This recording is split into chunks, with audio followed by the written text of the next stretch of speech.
My husband had a work trip far away in Texas, like I don't remember where, but so we decided to drive it as a road trip as a family and kind of make it a vacation. And Luke had said before we left that kind of his side was hurting. We were in Michigan and I thought that I had the flu because I started throwing up and I had a fever. So we went to the doctor after a few days. Well, maybe he's starting to feel a little bit better because it was just his right side that was hurting. But then we were driving back and it wasn't, and the doctor was like, you need to go to a children's hospital. I knew in the emergency room some of the stuff they were doing and some of the tests they were doing would be indicative. So I was hoping it was going to be other things, but I think deep in my heart I knew what was coming. Luke was laying in his bed with me watching TV with him, and this large group of doctors come into the room with computers and all that other stuff, and I was just, caught way off guard as to what was coming next. And then she told me as I was getting closer that they were on the hematology floor, and I wondered why hematology floor, and that was the first thing when I got kind of scared. At one point, one of the surgeons actually had to tap me on the shoulder and said, "Sir, I don't want you to misunderstand. When we say tumor, it's cancer." And I mean, at that point, my stomach just dropped, and I don't even know if I heard a lot of the remaining conversation. I will always remember is sitting next to Gracie and holding her hand, and she looked at me and asked, 11 years old, asking me if she was going to die, and that will stick with me forever.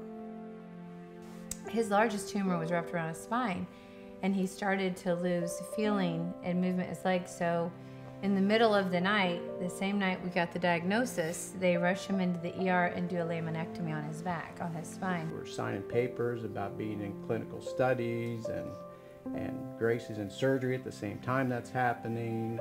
I don't even know that we dried tears and stuff like that. It was just happening so fast. He was terrified, these big machines they're putting him in, and I just remember he was like wetting him all over himself, and he was throwing up on me, and I was covered in his puke, and I was screaming, and I couldn't go in there with him, and I actually told the nurse, I'm like, this doesn't feel right, and I think I just need to take him away from here.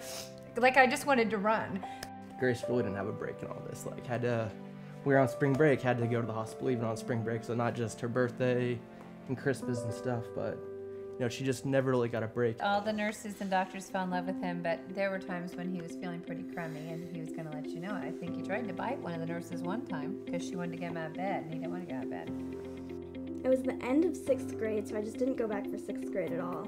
In 7th grade, I was homeschooled. I didn't really do a good job with that. It was incredibly boring. Cut.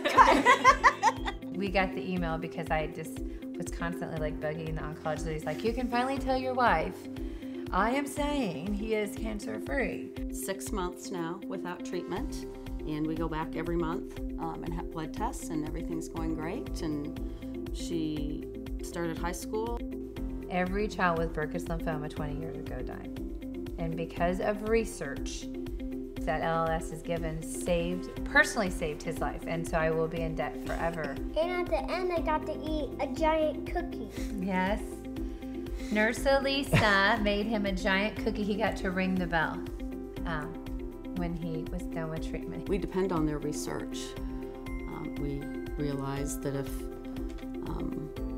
she would have been diagnosed 10 years ago, she may not be here with us. There's no words. I mean, people go out of their way to do the research and do the testing and do the things that normal folks don't have any idea what they're doing, trying to find a way to help little guys like this. And in this case, they did exactly that. They saved my little boy.